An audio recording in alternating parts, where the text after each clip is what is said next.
Olá, tudo bem? Então, nós vamos voltar hoje para o capítulo 10. Lembra que eu falei para vocês que no capítulo 10 nós tínhamos 4 sermões, e aí a gente falou do primeiro sermão, que era o Sermão da Montanha, né? E aí a gente falou do capítulo 10, 11, 12, enfim, né? E aí nós estamos voltando agora para falar do segundo sermão que cita nesse capítulo, que é o sermão profético. Esse sermão também é chamado de discurso escatológico. O que é isso? Previsões sobre a consumação do tempo e da história. Ele foi pronunciado no Horto das Oliveiras e revela uma série de profecias, predições, previsões do futuro, enfim, né? As mais importantes do Novo Testamento. Ele descreve acontecimentos que ocorreriam nos anos ou nos séculos seguintes por causa da dureza dos corações humanos, que resistiam e ainda resistem, né? Em acolher e viver a mensagem de amor trazida pelo Mestre. Pelas palavras que Jesus usou nesse sermão, a gente pode perceber uma certa tristeza pela incompreensão dos homens diante de seus ensinamentos, cujo objetivo básico é a transformação moral da humanidade, a tão falada reforma íntima, né? Entre outras profecias, Jesus descreve a destruição do Templo de Jerusalém, que aconteceu 69 anos depois do desencarne dele, né? Quando o exército romano de Tito invadiu Jerusalém. O mestre descreve também o sofrimento que estava por vir pela ação dos falsos profetas. Aqueles que, embora conhecedores das verdades espirituais, deturpam, manipulam os ensinamentos do Evangelho para benefício próprio, né? Submetendo as pessoas mais desavisadas ao seu poder de dominação, de sedução, à fé cega, ao fanatismo, ao ritualismo, à discórdia, à superstição. Jesus fala da perseguição e morte dos seus discípulos, os daquela época e os que seguissem no futuro, né? Que iam pagar com a própria vida por estar defendendo aquelas ideias, né? Ele alerta sobre as guerras, fomes, outras tragédias que atingiriam a humanidade pela persistência do homem no orgulho e egoísmo, pelo seu apego às instituições, dogmas e ideias moralmente distorcidas. Na Gênese, né, no capítulo 18, Kardec fala: a humanidade se transforma como já se transformou em outras épocas, e cada transformação é marcada por uma crise, que é para nós, né, o que são as crises de crescimento para o indivíduo. Crises muitas vezes penosas, dolorosas, que arrastam consigo gerações e instituições. Mas sempre depois, né, dessa fase, existe um progresso material e moral. O retorno de Jesus também foi citado por ele. Ele não afirma um retorno físico, mas a vitória dos seus ensinamentos, a compreensão e a vivência da lei do amor pelos homens, instalando no planeta um mundo novo de paz e progresso, quando eles aprenderem não apenas a ler, mas principalmente a viver os evangelhos.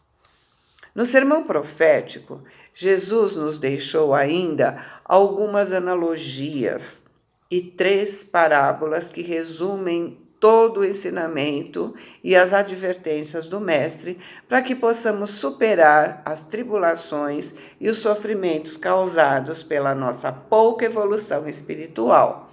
Então, a parábola do mordomo ou 2 servos, a parábola das 10 virgens e a parábola dos talentos.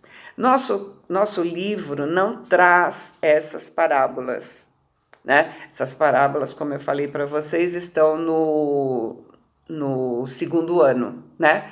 Então vocês não teriam, né? Mas eu costumo colocá-las, né, nesse capítulo, porque se a gente deixar para ver depois, se a gente não ficar atenta a isso, a gente não percebe a relação entre o sermão e quer dizer, essas parábolas e o sermão, né? Por que ele usou essas parábolas nesse sermão? Então vamos começar com a parábola dos dois filhos, né? Que é a primeira que ele cita aí. É uma parábola que registra exclusivamente no Evangelho de Mateus. As outras parábolas têm outros, né?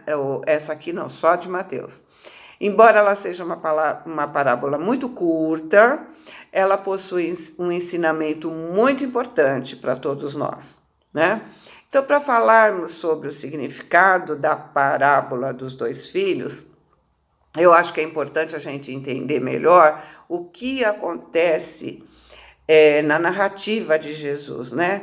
Antes dessa parábola, alguns eventos importantes são descritos, né? E isso eu acho que é fundamental para a gente entender por que ele falou essa parábola, né? Então, considerando então, né, o contexto lá, podemos notar, né, que os sacerdotes e príncipes anciões do povo ou os membros do sinédrio, né, desafiando a autoridade de Jesus. Claro que com tudo que havia acontecido anteriormente, principalmente em relação à purificação do templo, os líderes judeus não estavam nada satisfeitos. Por isso, eles foram interrogar a Jesus, perguntando com que autoridade ele tinha feito aquilo. O objetivo deles era buscar uma maneira de compreender o Senhor. Mas, com muita sabedoria, Jesus disse que também faria uma pergunta a eles. Caso eles respondessem tal pergunta, então Jesus também responderia o que lhes fora perguntado. E aí Jesus perguntou: o batismo de João, de onde era? Do céu ou dos homens? Essa pergunta foi terrível para aqueles homens. Eles ficaram sem saída. Eles não podiam responder nem sim e nem não. E pensavam entre si, dizendo: se dissermos do céu, ele nos dirá: então por que não o crestes?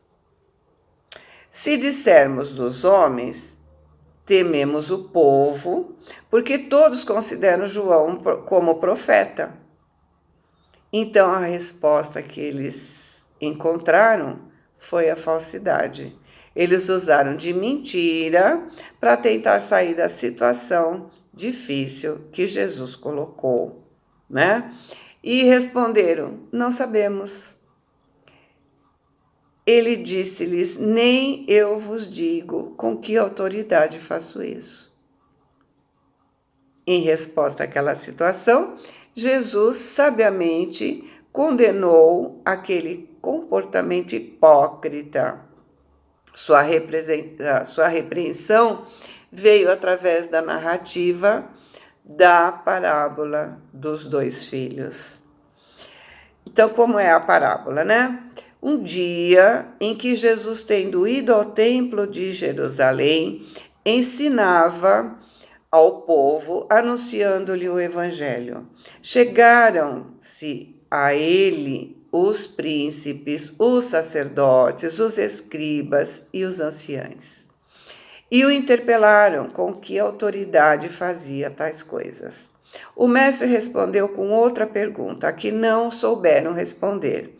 E porque ficasse evidente a hipocrisia deles, lhes propôs em seguida essa parábola. Que vos parece? Um homem tinha 2 filhos, e chegando ao primeiro, lhes disse: filho, vai trabalhar hoje na minha vinha. Ele respondeu: não quero. Mas depois, né, tocado de arrependimento, ele foi. E aí ele falou do mesmo modo pro outro filho. E o outro filho respondeu: irei, Senhor, mas não foi. Quando ele falou isso, né, aí ele perguntou: qual dos dois fez a vontade do Pai? Aí todo mundo respondeu: o primeiro. Jesus então censurou com essas palavras: na verdade vos digo que os publicanos e as meretrizes entrarão primeiro que vós no reino de Deus. O significado dessa palavra, né, dos dois filhos, fica bastante claro quando se percebe que os dois filhos e seus comportamentos representam dois grupos de pessoas. O primeiro filho, que inicialmente disse não ao pai, mas depois se arrependeu, foi trabalhar em sua vinha, representa os publicanos e as prostitutas. Essas, né, eram pessoas excluídas e consideradas indignas perante a religiosidade judaica. Mas, embora com todo o seu modo de viver inicialmente recusavam os mandamentos de Deus, por fim, elas se arrependiam e passavam a fazer a sua vontade. Por outro lado, aqueles religiosos judeus agiam como o segundo filho. Aparentemente, eles concordavam em seguir a palavra de Deus, mas no final o resultado real era apenas a desobediência.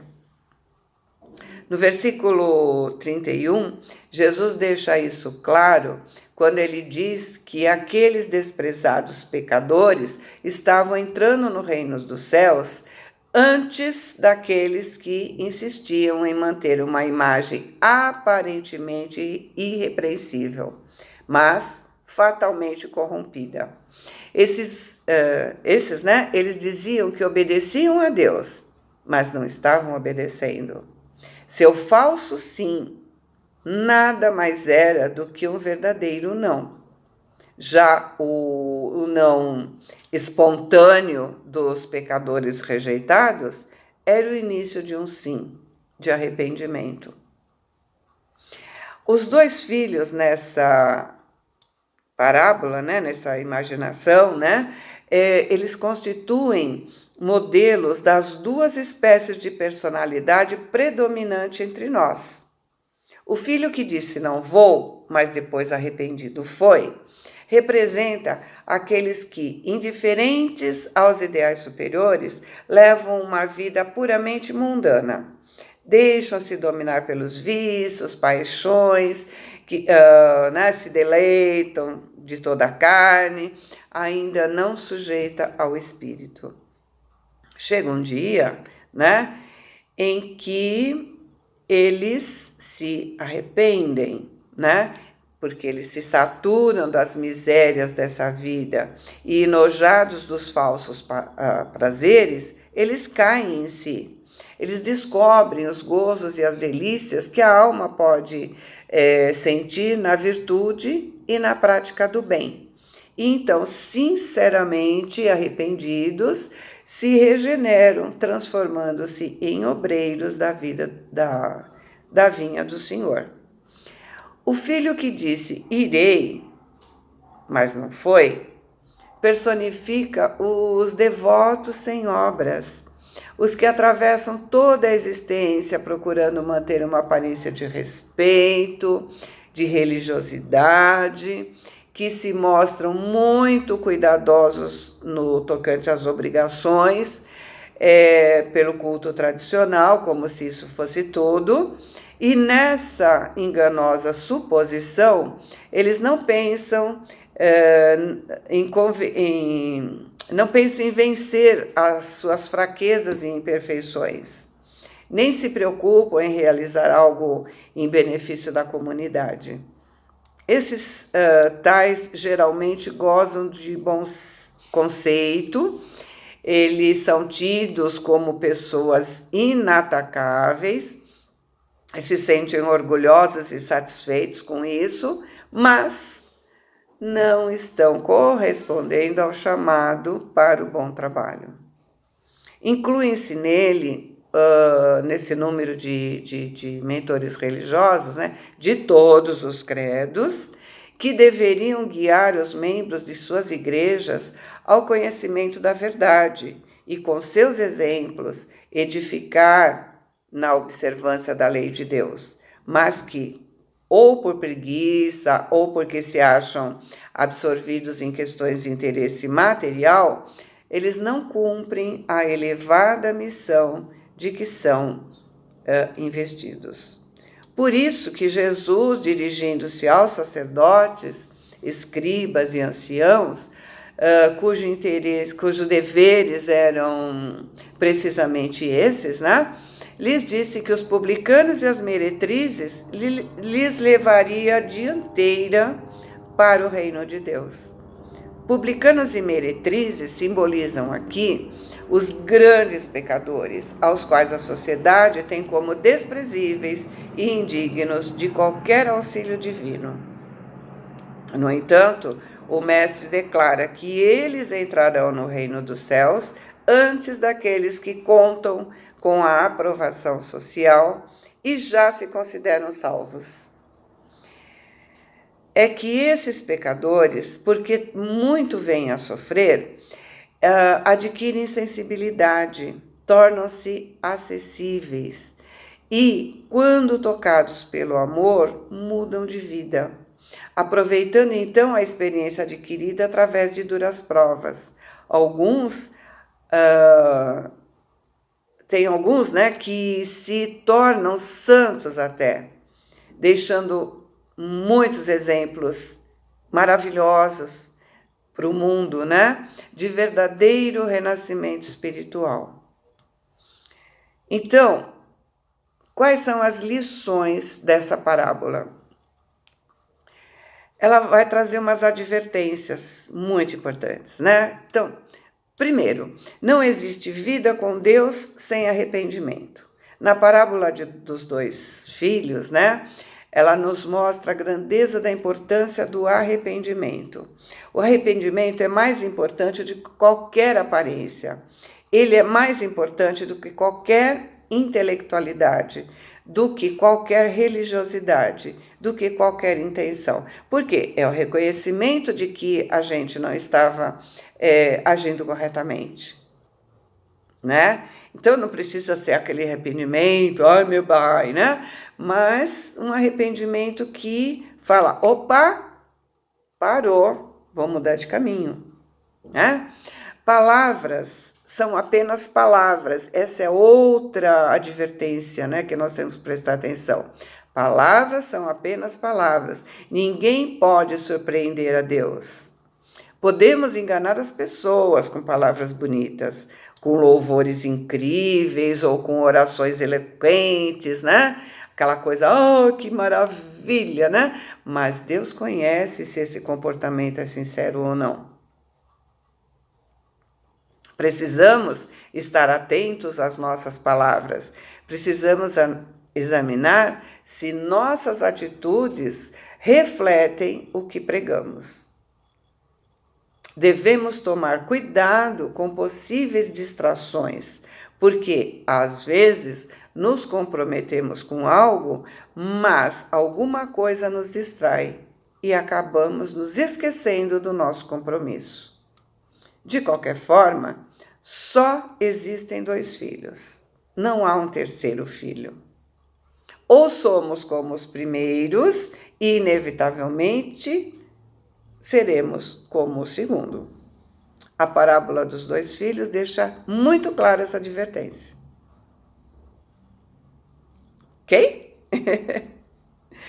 Se vocês tiverem alguma dúvida, dá zap, beleza? Parábola das 10 virgens. É a segunda parábola que ele cita, né? Que o nosso capítulo cita. Em certa parábola, Jesus compara o reino dos céus a 10 virgens. Elas apanharam suas lâmpadas e saíram ao encontro do noivo. 5 delas eram descuidadas e 5 prudentes. As descuidadas não levaram azeite, mas apenas as lâmpadas. Já as prudentes trataram de também levar azeite. Como o noivo tardava a chegar, elas ficaram sonolentas e adormeceram. À meia-noite, ouviu-se um grito: eis o noivo! Saíram todas ao seu encontro. Então elas se levantaram para preparar as lâmpadas. As descuidadas pediram às prudentes que lhes dessem azeite, porque as suas lâmpadas estavam apagando. As prudentes responderam que não havia o bastante para todas. Sugeriram que as outras fossem comprar o que elas precisavam. Enquanto as descuidadas foram comprar o azeite, o noivo chegou. As noivas prudentes entraram com ele para as bodas e a porta foi fechada.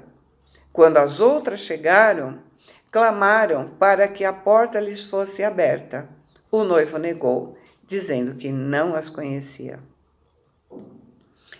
Então, a parábola das 10 virgens é uma das parábolas mais conhecidas pelos cristãos. Embora ela seja tema de muitos sermões, sem dúvida ela é uma das parábolas mais difíceis de interpretar. Essa parábola encontra-se exclusivamente no Evangelho de Mateus, capítulo 25, versículo 1 a 13. Tá? A parábola das 10 virgens, eu vou parar porque surgiu um recadinho aqui, eu não sei o que é, provavelmente está cortando o vídeo,